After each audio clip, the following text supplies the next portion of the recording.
kailangan naman kwarta.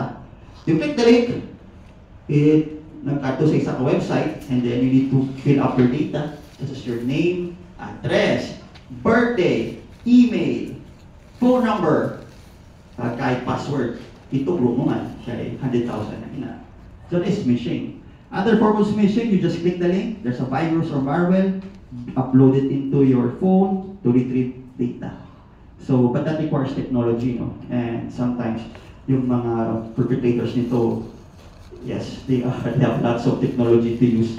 Kasi siyempre, parang sa kanila, ito na yung bread and butter. Yeah. So that's a form of smishing. Now, our role sa NTC, of course, is to deactivate those numbers if you report it to us. Text scam. Fake text messages to trick you into giving your personal information. May batang ka mo text. This is from the office of Senator Manny Pacquiao. You are one of the beneficiaries of our programs. So, nag-reply ka, please, yes, if you are interested. Oh, yes. Sunod-sunod na yan. After for a while, tatawag sila. Ma'am, yes, we need your bank details, etc. Blah, blah, blah. And you, binigay nyo din.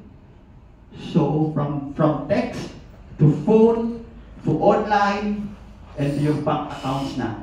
Wala na, zero na yung bank account mo. Just because of the act of giving your protected personal information, even OTPs. So bawal po magbigay ng information if you not verify those people na binibigyan ng inyong information. Some forms of scam also, from Promise for loans, uso ngayon yan, yung loaning app. And kung bigay, gawin kang mga tawag dito, i-recommend or reference for the loan.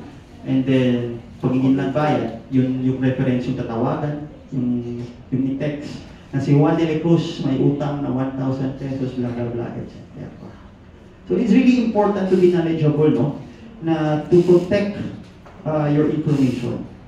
Be careful of what you upload. Be careful of what you give. Kasi, of course, it might be used against you to trick you, and baka gagawa na sila ng separate account using your own details. Also, just like sa bank, sabihin nila na this is from BPO, we noticed it fraudulent activity in your online account. Please take note, no, to all the listeners, na yung banko, hindi yan tatawag at magtatanong ng account number, no? They have their database there. So you do not need to give your data to them or any information, no? But if you are doubting na baka sa'yo, bank mo talaga yung nagtawag, go to the nearest branch of your banking or your bank institution. Punta ka doon at magtanong. Kung is indeed na kayo yung tumawag, ano ba yung kailangan kong gawin in regards to my account? Do not give your information through phone. Especially OTPs that you will receive